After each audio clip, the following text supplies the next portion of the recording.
Écran large, l'émission qui rassemble tous les métiers du 7e art, chaque lundi et mercredi à 21h avec Thierry Genovese sur RCN.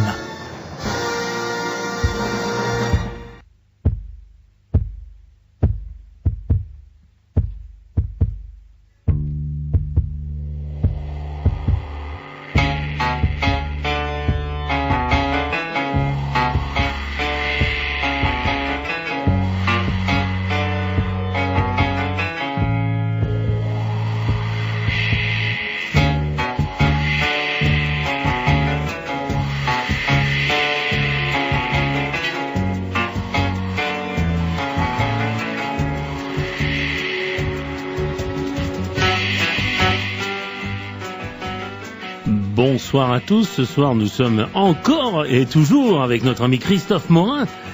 Nous avons eu en duplex de Los Angeles la première épouse de Steve, j'ai nommé Neil Adams grâce à Christophe Morin d'ailleurs. Elle pourra pas nous parler de certains moments avec McQueen ce soir car je n'ai pas fait attention, c'est de ma faute. On a une très grosse émission et j'ai préféré l'enlever de l'émission et nous la mettrons dans la future émission d'Au nom de la loi. Mais ce soir, nous allons parler de deux films, le premier de la Tour Infernale et Le Chasseur, et Christophe nous fera une aparté sur les films de Ennemi du Peuple, Junior Bonheur et Tom Horn. Ce soir, c'est la dernière de la carrière de monsieur Steve McQueen, et nous respectons avant tout l'acteur magnifique qu'il a été. Vous allez entendre la BO du film La Tour Infernale, composée par John Williams en 1974. Écran large avec Thierry Genovese.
Bonsoir mon cher Christophe. Bonsoir. Tu es encore là avec nous. Et Oui. pour deux films magnifiques, mais j'ai fait une aparté, nous parlons d'autres films un peu plus rapidement, désolé. Oui. Mais tu es quand même, sans jeu de mots, l'homme infernal. Car tu connais tout sur la carrière du grand Steve, et c'est bien, c'est beau. Et justement, si tu me permets, on y va pour le synopsis de La Tour Infernale. Oui, d'accord. Donc film réalisé par John Guillerman en 1974. D'accord. Donc James Duncan, l'important promoteur immobilier joué par William Holden, a réalisé son rêve en faisant construire en plein centre de San Francisco le gratte-ciel le plus élevé du monde. Doug Roberts, joué par Paul Newman, est l'architecte de cette immense tour de verre qui domine la ville. Mais durant toute la construction de l'édifice, il n'a cessé de se heurter à Roger Simmons, qui est joué par Richard Chamberlain et qui est le gendre de Duncan. Il a continuellement rogné sur le budget au détriment de la sécurité. Et la conséquence de ces restrictions budgétaires, c'est que l'équipement électrique de la tour est nettement inférieur aux normes. Bien sûr. L'architecte Doug Roberts s'inquiète de ces négligences et avise Simmons et Duncan qu'il est indispensable de revoir la sécurité avant d'ouvrir la tour au public pour son inauguration.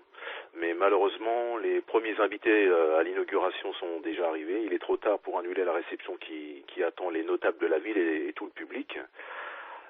L'électricité qui fait défaut va finir par déclencher un court-circuit et un gigantesque incendie se déclare dans cette immense bâtisse pour le malheur des invités qui vont devoir lutter pour rester en vie. On voit apparaître donc Steve McQueen qui joue le rôle du capitaine des pompiers et il va intervenir avec plusieurs brigades pour circonscrire cet incendie. Et comme à mon habitude, je laisse bien sûr le suspense de cette aventure pour les auditeurs qui n'auraient pas encore vu le film et savourer ce beau cinéma qui nous est offert. Voilà. Merci mon cher Christophe pour cette belle présentation. Alors première question, un des films avec un casting très prodigieux à l'époque pour les salaires, pour l'entendre, pas de soucis dans l'ensemble? Non, enfin outre Steve McQueen, c'est vrai qu'on peut citer des vedettes de l'époque comme Paul Newman, William Holden, Faye Dunaway, Suzanne Blackley, Richard Chamberlain, Jennifer Jones, enfin il y en a tellement, on peut pas tous les citer. C'est une immense distribution, c'est vrai que le casting ne serait pas possible de nos jours avec des salaires et surtout des vedettes confirmées qui demanderaient certainement des salaires un peu mirobolants pour moi. Bien sûr. Et j'ai pas relevé de mésentente entre les différents acteurs, juste le fait que Steve McQueen était en véritable compétition avec Paul Newman. D'accord. Tout le temps qui s'était passé depuis leur première collaboration, vous savez, sur le film, on en avait parlé, de Marqué par la haine en 56. Steve McQueen avait un tout petit rôle à côté de Paul Newman. Donc depuis cette époque, McQueen et Newman n'étaient jamais réellement devenus des amis. D'accord. Donc la question pour Steve McQueen, c'était de faire voir au public qui était la plus grande star. Et il était déterminé à prouver que c'était lui. Et en fait, tous ces égos vont finalement se régler sur l'affiche du film. D'accord. Il y a les noms des 4 stars qui devaient y figurer, comme donc McQueen, Newman, Holden et Faye Dunaway. Le nom de Newman fut placé légèrement en haut de l'affiche, mais celui de Steve McQueen est légèrement décalé par rapport à Paul Newman, mais sur la gauche.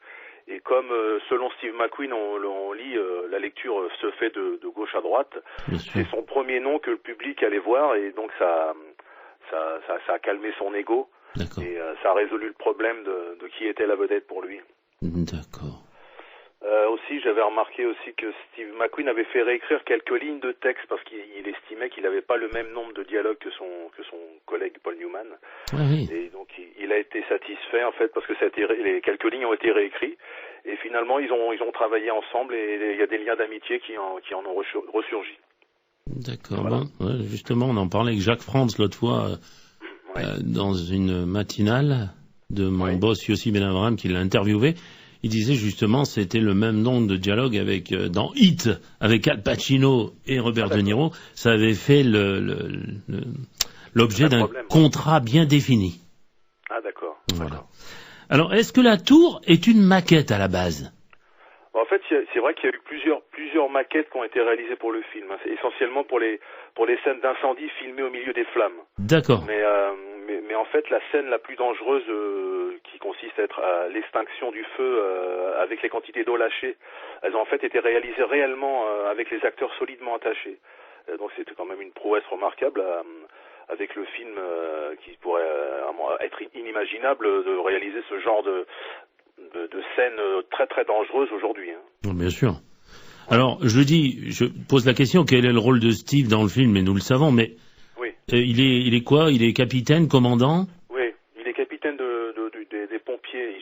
Son nom c'est Michael O'Halloran. C'est le chef de la brigade. Hein. Son personnage, en fait, ce qui est étrange, c'est pas étrange, mais bon, quand on suit le fil du film, on se doute pourquoi son personnage intervient après. On laisse déclencher le feu. C'est vrai que McQueen intervient au bout de presque 45 minutes du film. Hein. Ah oui, Donc c'est vrai. C'est vrai que son rôle apparaît très tard. Oui. Mais en fait, et aussi Steve McQueen avait eu, au départ, il voulait avoir le rôle de l'architecte qui est joué par Paul Newman. Paul Newman, oui. Et en fait, il s'est rendu compte que, en fait, le fait de jouer le rôle du chef des pompiers, ça lui donnait une importance plus, enfin, au niveau du public, un homme courageux, le héros, en fait, c'est le héros du film, entre guillemets. Et donc, pour moi, c'était un bon choix, même si le rôle de Paul Newman, bien sûr, reste très remarqué dans le film. Bien sûr, bien sûr. Et puis, quel charisme, ce monsieur. Ah oui. Hein? Les deuxièmes regards bleus du cinéma américain, c'était tous les deux, quoi. Exactement. Ouais. Est-ce que Steve, justement, avait reçu un entraînement de pompier, justement? Oui, il avait, pour mieux comprendre son rôle et interpréter donc le capitaine des pompiers, il a passé plusieurs semaines au milieu de la brigade d'intervention de Los Angeles. Hein, d'accord. Il a pu observer leur méthode de travail, qui bien sûr qui ne laisse rien au hasard. Hein. c'est des vies humaines qui sont en jeu, donc on rigole pas avec ça. Hein. Bah, bien sûr. Ouais. Très bien. Donc vous allez entendre un passage de la fin du film, et pas des moindres. Écoutons la philosophie finale des différents intervenants, au nom de William Holden, Paul Newman et bien sûr Steve McQueen, qui s'aperçoivent de la grandeur des immeubles, justement. Est-ce une bonne chose, sachant que de nos jours, on fabrique de plus en plus de hauts immeubles? Je n'ai rien d'autre à faire que prier le Seigneur pour qu'une chose pareille ne puisse jamais se reproduire. Je ne sais pas. Il faudrait peut-être laisser cette carcasse telle qu'elle est. Un monument dédié à toute la connerie humaine.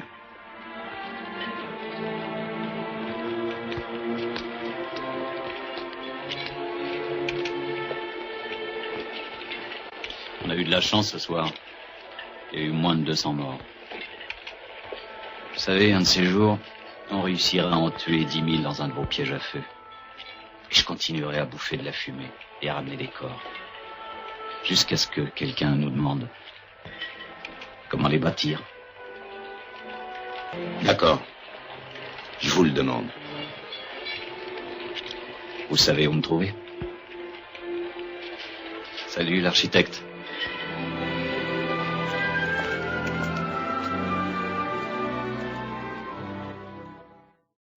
Alors tu vois, c'est vrai que tous les deux on le connaît le film, comme d'autres d'ailleurs, mais tu vois, c'est vraiment le cœur de la discussion, hein.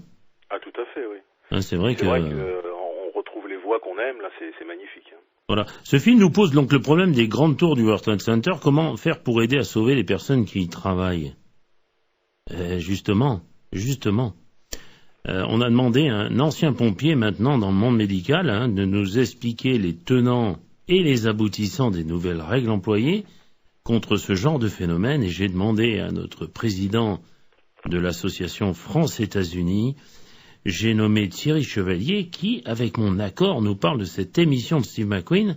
Cette interview a été faite pour que Thierry nous parle justement des IGH, ce qu'on appelle les immeubles à grande hauteur. Différence d'ailleurs entre les immeubles à très grande hauteur, ce que l'on appelle les ITGH, à plus de 200 mètres.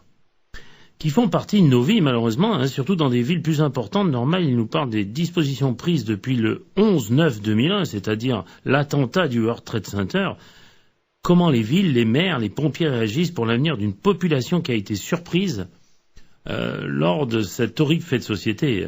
Justement, on écoute Thierry. Bonjour Thierry Chevalier, merci de nous recevoir dans l'émission de Steve McQueen qui va parler de la tour infernale et du chasseur. Mais toi, aujourd'hui, tu es là parce que dans la tour infernale, comme tu es pompier, enfin tu as été pompier et que tu es un homme qui va beaucoup aux États-Unis, tu vas pouvoir nous expliquer les problèmes dans les immeubles de grande hauteur. Alors, première question, dans la tour infernale, il y a une tour immense qui prend feu, et moi je voulais faire le rapport entre, maintenant, est-ce que aux États-Unis, après tous ces problèmes, surtout après le World Trade Center, comment agissent les pompiers américains?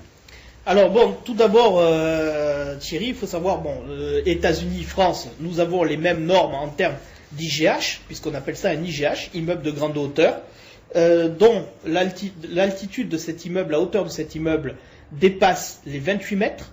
Alors pourquoi 28 mètres entre le sol et le dernier plancher?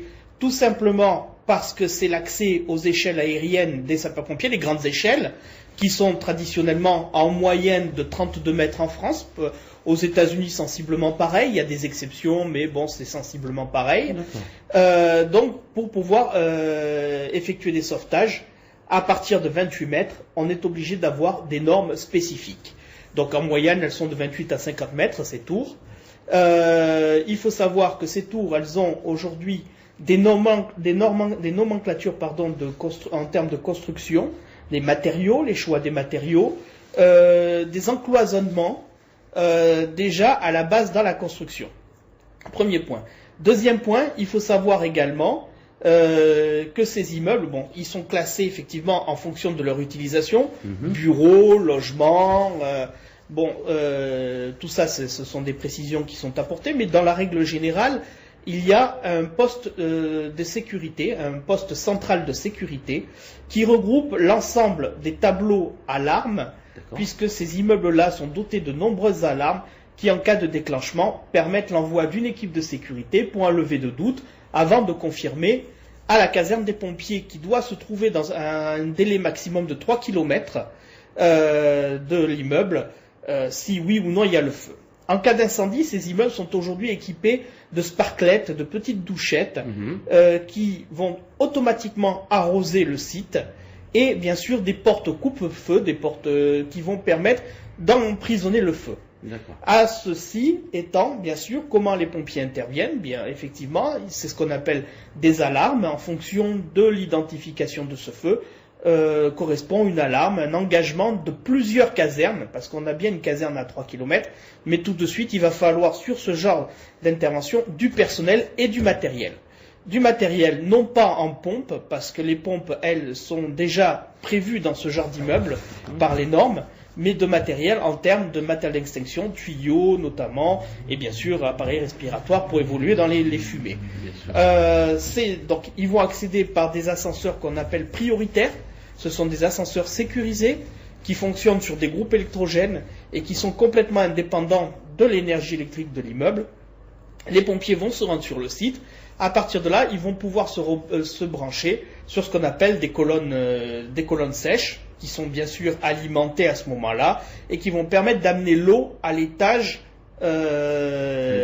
indiqué, et bien sûr de procéder à l'extinction et éventuellement au sauvetage. Voilà. Bon, sauvetage qui normalement sont réalisés par les équipes de sécurité du poste central, de manière à mettre ces personnes en sécurité et à diminuer bien sûr le nombre de victimes potentielles. D'accord. Donc il y a deux réglementations aux États-Unis. Il y a les immeubles de grande, tu vas nous dire le terme. Grande hauteur, et bien sûr on arrive maintenant aux ITH. Alors les immeubles de très grande hauteur, qui sont des immeubles environ de 200 mètres, bon, effectivement il y en a très peu aux États-Unis, on en trouve beaucoup en Arabie Saoudite, sur Dubaï, sur les pays des Émirats Arabes, mais c'est encore des normes spécifiques, voilà, mais qui dépassent de loin le feu d'IGH, d'immeuble de grande hauteur, dans lequel est confronté Steve McQueen, chef du dispositif pompier, sur l'immeuble de la Tour Infernale, qui est un film qui peut-être, on peut dire qu'il est romancé, mais qui correspond bien à l'époque. À cette époque-là, on n'avait pas toutes ces normes de sécurité incendie. On ne prévenait pas les paniques comme on les prévient maintenant. On ne savait pas qui était non plus dans l'immeuble à ce moment-là. C'est un immeuble de bureau, d'entreprise, de siège, et on ne savait pas qu'il y avait une soirée à tel endroit. On ne savait pas. Voilà. Et tout ça, malheureusement, c'est le retour d'expérience. On l'a appris avec le temps, on l'a appris avec les choses. Comme on a appris avec les attentats terroristes de New York sur le World Trade Center, qu'il fallait éviter d'avoir des poutres en acier dans ces immeubles-là. Puisque c'est ce qui explique aujourd'hui l'effondrement. L'effondrement lié donc au feu, à la propagation du feu par le kérosène, et qui a fait fondre les armatures et qui a fait tomber les tours. D'accord. Donc il n'y a pas eu d'explosifs comme ils ont dit. Non. Alors c'est faux. Non, on est sur le principe effectivement de l'explosion. Pourquoi ? Parce qu'un avion, quand il va percuter, il est déjà à une certaine vitesse. Bien sûr. Il est lancé. C'est ce qu'on appelle l'énergie cinétique. Il va développer une énergie contre l'immeuble. Dans cet immeuble-là, il va y avoir effectivement plusieurs milliers de tonnes d'encaissés sur les matériaux, donc ce qui fracture l'immeuble. Et puis, il va y avoir la projection, puisque là, en l'occurrence, il venait de décoller des aéroports de New York. En termes de kérosène, les avions étaient pleins, et le kérosène s'infiltre partout. C'est un liquide en flamme, très inflammable, bien sûr, très léger d'ailleurs, et qui va s'infiltrer dans toutes les dans toutes les structures, dans toute la structure, dans toutes les zones de toutes les zones je cherchais le terme technique, mais bon, ce sont les zones de ventilation, de climatisation. Qui transportent tout ça. Tout à fait. Et donc, bien sûr, le feu ensuite est attisé par les courants d'air, par les ventilations. Bon, le temps que ça déclenche. Et puis, dans le cas du World Trade Center, on est dans un cas bien particulier. Puisque c'est un avion qui a percuté la tour, et ça c'est pas prévu dans parce qu'on construit pas à côté des aéroports. Et disons que dans ce cadre-là, l'avion, en le percutant, va mettre le feu à certains étages, va provoquer des problèmes à certains étages, le kérosène va mettre le feu aussi à certains étages en coulant, et on n'a pas toutes les informations. Ce qui explique que le poste de commandement, le PC central de sécurité à New York, ce jour-là, ce 11 septembre 2001, au début a cru un simple incendie, ne voyait pas exactement ce qui se passait. Ce qui n'est plus du tout le cas aujourd'hui, puisque maintenant il y a les caméras extérieures, il y a voilà, le poste central sécurité, c'est le lieu névralgique. C'est d'ailleurs là où s'établit l'état-major des pompiers dans le poste de commandement, où ils ont tout le suivi de l'immeuble avec tous les plans, et disons, on a bien évolué depuis la tour infernale de 1973. Voilà. Mais je voulais revenir à un truc. Maintenant, on sait qu'on peut ouvrir un parachute à 400 mètres. Est-ce que si on dépasse les 400 mètres, on les dépasse pas? Comment, quel objet, est-ce qu'on a pensé à quelque chose qu'on peut évacuer l'immeuble dans l'air? Alors, il existe effectivement des dispositifs et des dispositions pour évacuer un immeuble, notamment par le dernier étage, par les plateformes qui peuvent accueillir un hélicoptère et faire des évacuations par hélicoptère, effectivement. Mais là, on serait quand même rentré dans une situation exceptionnelle comme l'a été le 11 septembre 2001 à New York, ou comme l'est la tour infernale, avec aujourd'hui et puis la zone est dégagée de manière à ce que l'hélicoptère puisse récupérer les personnes et faire des norias vers une zone où ils peuvent mettre les victimes, les personnes en sécurité. Mais il n'y a pas de matériaux bien spécifiques qu'on peut éjecter très vite en envol, je parle. Alors, d'abord non, pour deux raisons. La première raison, c'est que ce genre d'immeubles sont complètement cloisonnés. Il n'y a pas de fenêtre. D'accord. Voilà. Là, on est dans un immeuble de bureau. On n'est pas dans un immeuble d'habitation. Tout est cloisonné, tout marche sous l'air conditionné, un air réfrigéré également. Et donc, on ne pourrait pas passer par la fenêtre. D'accord. Combien même on casse la fenêtre, on arrivera à passer. D'accord. La chute, le temps d'ouverture serait beaucoup trop court. Oui, c'est ça. Serait beaucoup trop court. Oui, on sait qu'un parachute, il ouvre à 400, hein. Faut au moins 400 mètres. Alors, ça avait été évoqué à la suite, quand on a vu ces personnes se jeter par les fenêtres lors de l'attentat de New York. Mais, quoi qu'il en soit, il n'y aurait jamais eu le freinage nécessaire provoqué par le parachute, l'ouverture du parachute, et malheureusement, on n'a rien pu faire pour ces victimes-là. C'était impossible. Impossible. Voilà, écoute, on a fait le tour. On te remercie, Thierry. Merci à toi, Thierry. Et on va mettre cette belle émission dans l'émission de la Tour Infernale. Merci beaucoup, Thierry. Écran large avec Thierry Genovese. Alors, je pense que très intéressant, cette interview. Oui, très intéressant. On a appris des choses, hein. Ah oui, on apprend plein de choses. Voilà, alors, d'avoir pensé à ça. Ouais, on essaye. Peux-tu nous parler en deux mots, malheureusement, des films Ennemis du peuple, Junior Bonheur et Dernier Bagarreur et Tom Horn, parce que bien sûr on a moins de temps. Explique-nous tout ça. Oui, si tu veux, je peux dire les synopsis, par exemple. Bon, on va commencer très par vite, hein. Peuple. Très vite. Réalisé par George Schaffner en 76 et tourné sur les plateaux de la MGM, Steve McQueen apparaît méconnaissable. Il porte une grosse barbe hirsute, il a pris beaucoup de poids. Il interprète un médecin, le docteur Thomas Stockman, qui se heurte à la population qui ne reconnaît pas que la rivière dont les bienfaits sur la santé attire les touristes est polluée. Ce film n'est jamais sorti en salle, sauf lors d'une présentation en version originale lors du festival de Deauville en septembre 78. Le film donc n'a jamais été doublé, mais il est disponible en DVD désormais pour les fans. Voilà, c'est Ennemi du peuple, ça, hein. Ennemi du peuple, oui. Après, donc c'est Junior Bonheur, si tu veux. Donc, film réalisé par Sam Peckinpah en 72, entièrement tourné à Prescott en Arizona, au nord de Phoenix. Steve McQueen interprète donc Junior Bonheur, un champion de rodéo vieillissant qui revient dans sa ville natale pour une nouvelle épreuve. Ce film est une métaphore sur les changements de la société, les progrès industriels, l'évolution de la société, la vieillesse qui frappe les êtres humains. Une métaphore qui montre la fin de la conquête de l'Ouest avec l'arrivée du monde nouveau. Après, je peux passer donc sur Tom Horn, qui est donc réalisé en 80 par William Mouillard et tourné en Patagonie, à Mescal en Arizona, à Nogales au Mexique et au nord de Tucson. Donc Steve McQueen interprète Tom Horn, une légende de l'Ouest américaine à la fin de sa vie, qui est pendu après avoir été engagé par des éleveurs de bétail afin de chasser les voleurs. Il est accusé du meurtre d'un petit garçon car il était devenu gênant. Il niera cet assassinat jusqu'au dernier moment de sa pendaison. Ce film est basé donc sur une histoire véritable de Tom Horn, de l'Ouest américain. Sam Peckinpah avait été contacté par McQueen pour qu'il réalise ce film, mais comme il s'était fâché parce que McQueen avait refusé l'offre de Peckinpah de jouer dans son film Le Convoi, il a refusé donc de tourner ce film avec Steve McQueen, et c'est William Wyard donc qui l'a réalisé au final. D'accord. Super. Donc vous allez entendre la BO du film Le Chasseur, en anglais de Hunter, composé par Michel Legrand, musique Michel Legrand, exploitation américaine, et Charles Bernstein, exploitation européenne.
Magnifique. Beau, oui. Encore Michel Legrand. Ouais. Encore une fois. Hein, oui. Alors mon cher Christophe, explique-nous le synopsis, comme tu sais bien le faire. Oui, donc film réalisé par Buzz Kulick en 1980.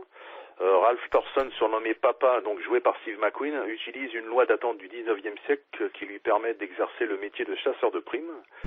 Il vit avec Dottie, une jeune institutrice jouée par Catherine Harold, qui attend un enfant de lui. Lui, il part à la poursuite de dangereux criminels, et pendant qu'il interpelle un jeune noir nommé Tommy Price, joué par LeVar Burton, et Billy Joe, le neveu du shérif de Los Angeles, joué par Carl Schunman. Dottie, elle, est menacée à ce moment-là par Mason, qui est joué par Tracy Walker, et son ami Poggy, un inspecteur de police qui se suicide. Ralph Thorson va poursuivre vainement Tony Bernardo, un jeune délinquant joué par Tom Rosales, dans le métro de Chicago, et à son retour, Dottie a disparu. Elle a été kidnappée par Mason. Donc après, je laisse la suite de l'histoire, toutes les pérégrinations qui vont se passer autour du film, bien sûr, pour laisser le public découvrir la fin. D'accord. Alors, tu as sûrement des anecdotes sur ce film ? Oui, il y en a pas mal, oui. Dis-moi. Donc le film est inspiré d'un livre autobiographique qui a été écrit par Ralph Thorson lui-même, qui apparaît, en plus, il apparaît comme figurant dans un rôle de barman dans le film. Très bien. Donc on peut le dire aussi que c'est le dernier film de l'acteur Steve McQueen. Il est mort quelques mois après sa sortie. Steve McQueen retrouve Eli Wallach qu'il avait eu dans les 7 mercenaires comme partenaire en 1960. Bien sûr. Eli Wallach a beaucoup tourné dans les Sergio Leone, et bien sûr avec Clint Eastwood. Hein. Oui, les Western Spaghetti, exactement. Oui. Dans le film, on peut remarquer d'une scène à l'autre que McQueen est amaigri, surtout dans les scènes intérieures. Oui. Suite à sa maladie, bien sûr, on le découvrira après.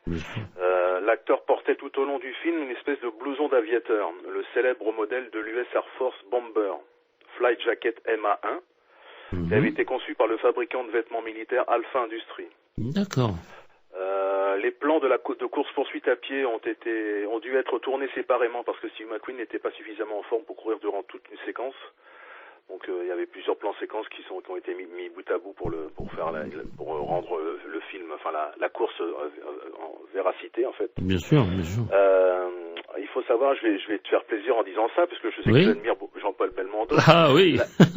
La scène de cascade sur le métro, en fait, elle est inspirée d'une scène similaire qui a été tournée dans le film Peur sur la ville avec Jean-Paul Belmondo. Évidemment, Voilà, c'est un clin d'œil. sachant que dans Peur sur la ville, il a pas la même veste, il n'a pas de bombers, il a une veste en cuir, hein, Jean-Paul.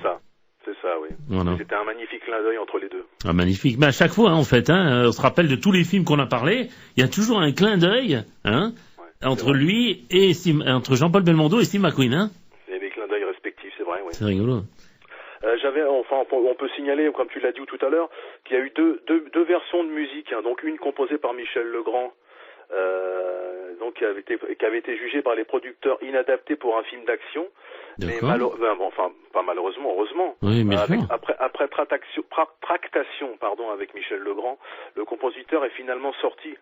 Le film est sorti aux États-Unis avec sa musique, tandis qu'en Europe, c'est la musique de Charles Bernstein qui accompagne la bande sonore.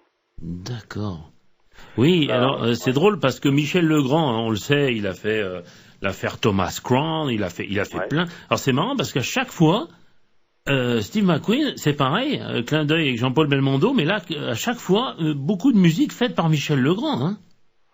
Oui, on peut remarquer dans sa filmographie on faisait la réflexion en discutant en privé, que c'est vrai qu'il a toujours été entouré d'excellents musiciens pour les compositions musicales de ses films.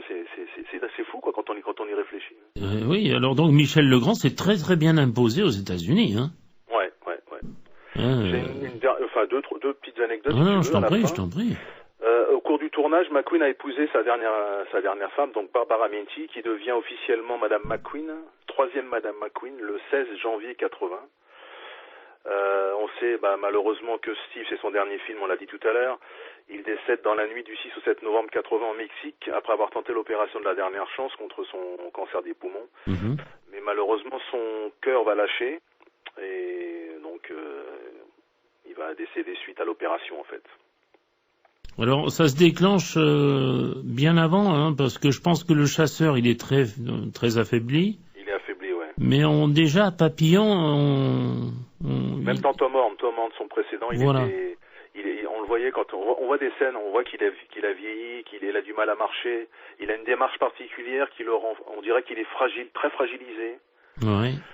Et même je sais pas si ça va choquer les fans, mais dans le chasseur, j'ai l'impression que par moment il a un postiche. J'ai l'impression, je sais pas, c'est mon ressenti. Après, je sais pas, il est coiffé bizarrement, je trouve, dans certaines scènes. On dirait qu'il est, je sais pas, on dirait que c'est pas ses cheveux. Je sais pas, hein, c'est moi qui ressens ça. Je dis peut-être une bêtise. Oui. Mais même sur certaines photos, quand on regarde bien, on dirait que c'est pas naturel, quoi, ces cheveux. Là. Enfin bon. C'est mon ressenti, je sais pas si c'est vrai. C'est vrai que jusqu'à ce jour, la chimiothérapie, évidemment, faisait perdre plein de parties du corps, et donc c'est pas évident, hein. Mais après, je sais pas si c'était réellement ça, parce que je sais pas s'il avait de la chimio pendant ce film, puisque je crois qu'il a suivi un traitement après. Donc je dis peut-être une erreur, hein. C'est peut-être une erreur de ma part, mais c'est mon impression. Et il meurt, donc il décède au Mexique. C'était une villa qu'il avait louée ou c'était une villa qu'il avait achetée, je me rappelle plus. En fait, il décède à l'hôpital Juarez au Mexique. C'est ça, il est à l'hôpital. Voilà, à la fin du tournage du chasseur, donc en novembre 79, il était en état d'épuisement total. Mm-hmm. Il va consulter plusieurs médecins qui vont lui diagnostiquer donc un cancer du poumon. D'accord. Et que cette forme de cancer est malheureusement inopérable pour eux aux États-Unis. Donc c'est pour ça qu'il va aller au Mexique. Hein. D'accord. Et parce que les médecins américains lui donnaient que quelques semaines à vivre. Donc le mal bien sûr va progresser malheureusement énormément, très très rapidement. Mm-hmm. Et ça le fait énormément souffrir. Donc c'est pour ça qu'il décide de partir au Mexique à Juarez pour tenter cette opération de la dernière chance comme il l'appelait. Et un médecin accepte de l'opérer le 6 novembre 80 et il va lui retirer une tumeur de plus de 3 kilos. 3 kilos. Ouais. Oh là là. Donc son cœur, l'opération en soi est un succès, mais bon, c'est son cœur qui est fragilisé avec tous ces, on sait tous ces excès aussi, puis c'est le fait qu'il était affaibli comme ça, et son cœur va lâcher, il va mourir dans la nuit du 6 au 7 novembre 80 à l'âge de 50 ans seulement. Faut le rappeler, c'est 50 ans, c'est très jeune en fait. Hein. Bien sûr. Après, donc c'est vrai que c'est triste, mais on regrette pas la mort de quelqu'un, surtout d'une personne qu'on admire comme je l'admire. Bien sûr. Et on peut dire qu'il a quand même brûlé sa vie. Il a tout goûté, quoi. Il a vraiment vécu sa vie à fond, à 100 à l'heure, comme il l'aimait à pleine vitesse, comme. Oui, je dirais même. Métaphore, mais, je dirais même à 200 km/h, oui, bien sûr. Ouais. Donc il faut savoir que Steve a été incinéré donc après son décès le 9 novembre 80. D'accord. Il y a eu 7 avions qui ont pris leur envol au-dessus de son avion personnel, parce qu'il avait un avion personnel qu'il avait acquis à l'époque. Oui. Et l'un d'eux transportait ses cendres, et elles furent dispersées au-dessus de l'océan Pacifique. Donc ce qu'on peut regretter ou pas, c'est qu'il n'y a aucun lieu de recueillement aussi bien pour sa famille que pour ses admirateurs. Il y a rien qui fait qu'on puisse se recueillir pour lui rendre hommage, en fait, pour faire une visite d'affection. Oui, il n'est pas le seul, hein. Jean Gabin a fait la même chose. Bien sûr. Hein, quelquefois on peut comprendre, hein, les gens qui ont eu du succès comme ça, la foule, tout ça. Ça se discute pas. C'est un souhait personnel qu'il a voulu se faire incinérer. Donc on respecte ça, c'est normal. Hein. Ouais, bah c'est presque logique, et je dirais même qu'on aurait pu même la boîte, même l'enterrer, s'ils ont dû faire une messe quand même, c'était peut-être de mettre la boîte, des cendres ou garder. C'est un peu mortuaire ce que je dis, mais peut-être l'emmener dans la Mustang, un dernier voyage. Oui. Pourquoi pas, ça aurait été un bel honneur, je pense. Là, il y avait le symbole de ses amis aviateurs avec lesquels il avait noué contact, et puis parce qu'il pilotait son avion. Hein. Bien sûr. Donc ils ont voulu faire un dernier hommage, un clin d'œil pour saluer sa mémoire. Donc c'est beau quand même comme geste. Donc vous allez quand même entendre la bande-annonce en français que je trouve particulièrement bien montée à l'époque. Steve McQueen est quelqu'un de très équilibré.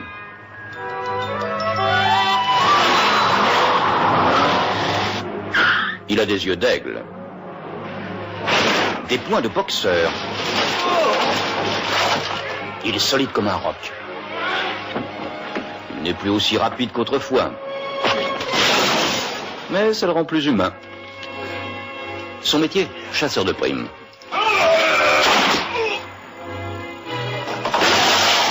Et c'est ça qui le rend redoutable.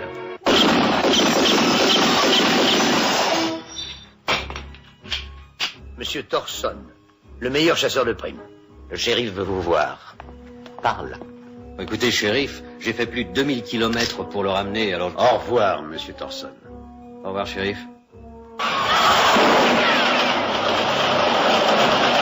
Steve McQueen est le chasseur de primes. Un film inspiré par la vie de Ralph Thorson. Un homme qui a le cœur aussi tendre qu'il a la tête dure.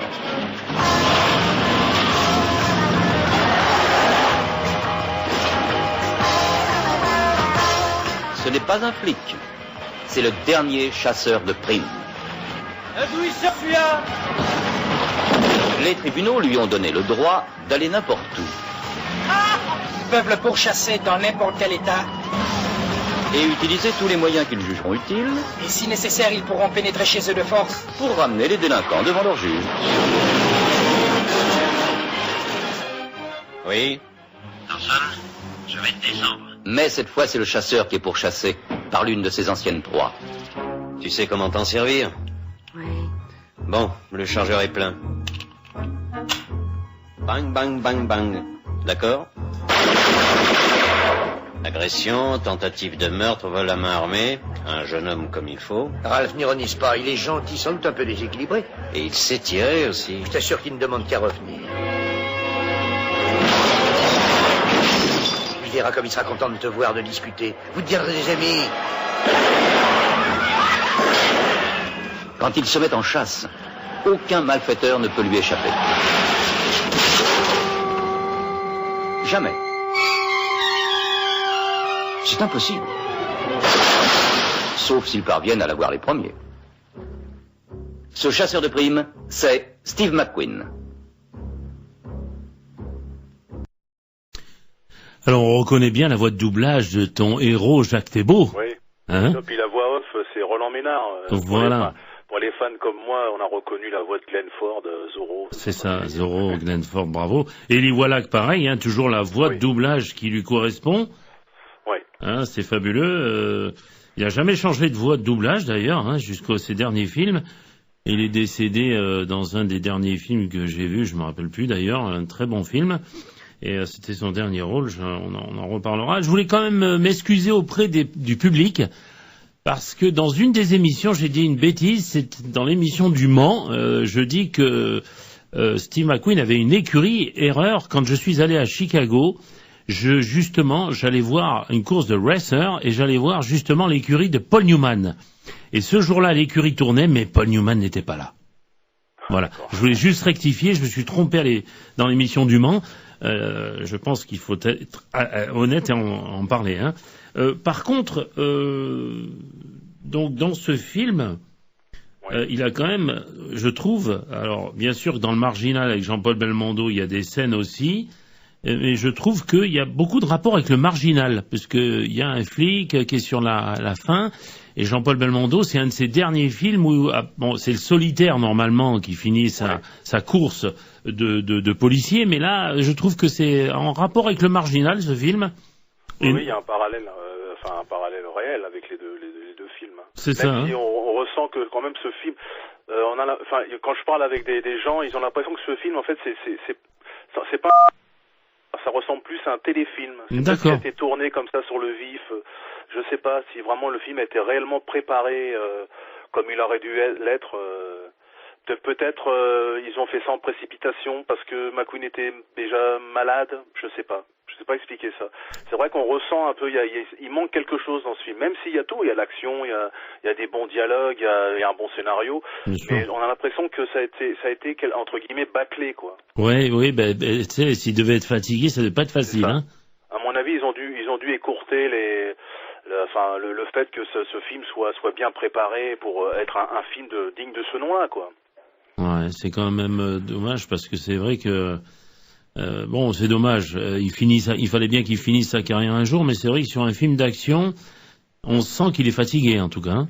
En plus, ce qui est sympa pour les fans, c'est que bon, c'est vrai que McQueen a été connu avec Au nom de la loi, le personnage de chasseur de primes. Voilà. Il finit avec ce rôle de chasseur de primes. Ouais. Donc la boucle est bouclée, si on peut dire entre guillemets, mais c'est vrai que ça laisse, ça fait comme s'il y avait toute une auréole autour de sa carrière. Il démarre avec le rôle de Joss Randall, chasseur, et il termine avec le rôle du chasseur Al Thorson. C'est étrange ce parallèle, hein. Voilà, ce parallèle début-fin, chasseur, c'est fou, quoi, quand on y pense. Bon, en tout cas, c'est comme Jean-Paul Belmondo, on va un peu les comparer. C'est quand même deux personnes qui ont travaillé donc dans l'action voiture et dans l'action physique quand même.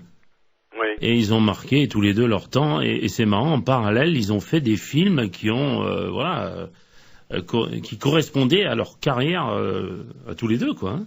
Mais ils jouent leur rôle en fait dedans. Il y a pas, ils jouent pas quoi en fait. C'est eux. Quoi. C'est eux, bien sûr, c'est eux. Voilà, c'est ça. Il y a pas. Enfin, ils jouent bien sûr, ils jouent le rôle d'un personnage. Mais c'est vraiment le personnage. Il est vraiment dessiné autour de leur vraie personnalité, quoi. Bien sûr.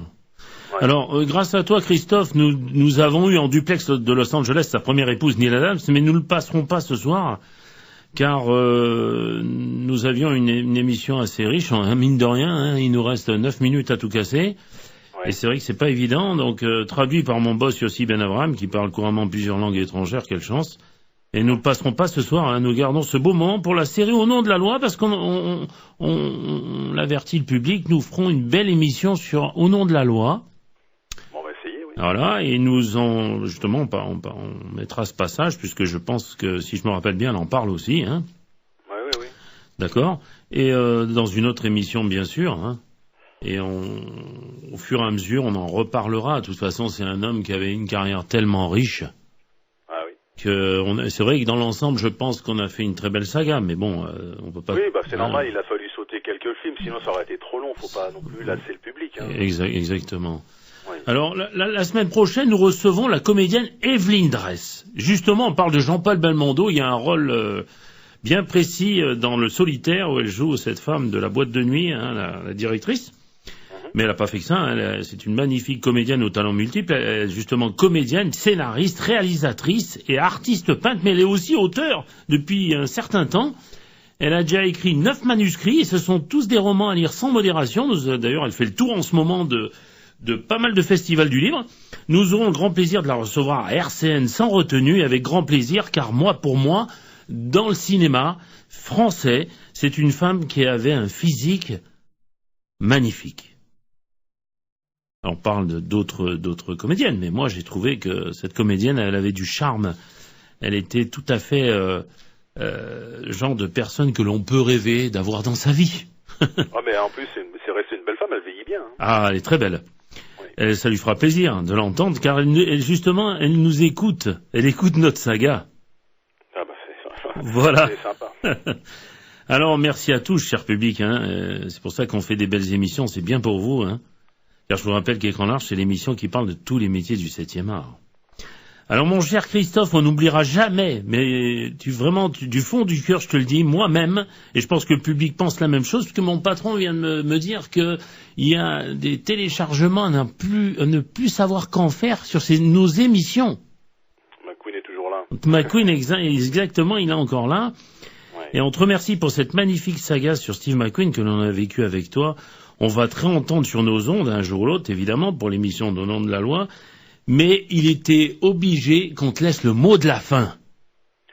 Ah bah c'est gentil, moi je tenais vraiment à vous exprimer toute ma gratitude de m'avoir permis ces émissions qui m'ont vraiment pris énormément de plaisir à travailler, à préparer. C'est un vrai plaisir, j'ai surtout à le partager avec le public parce que c'est un devoir de mémoire auquel je veux que ça se fasse, quoi. Je veux que McQueen reste présent dans l'esprit du public. Je pense vraiment que nous avons fait ensemble un bon travail. Même si, bien sûr, on a dû passer certains films, on n'aurait pas pu saouler le public, entre guillemets.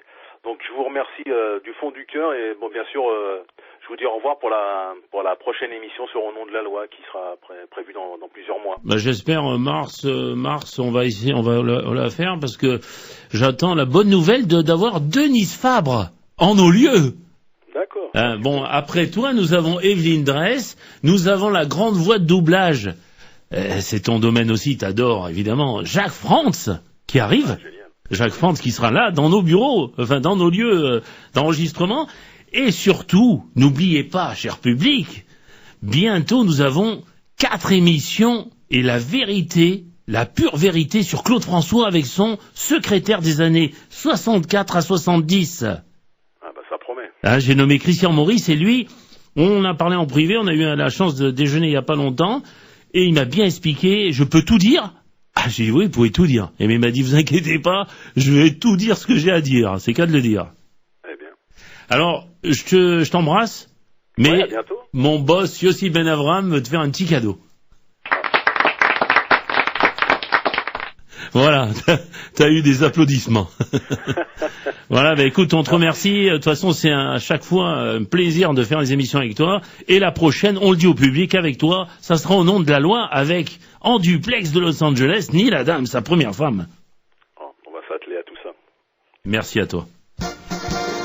Écran large, l'émission qui rassemble tous les métiers du 7e art.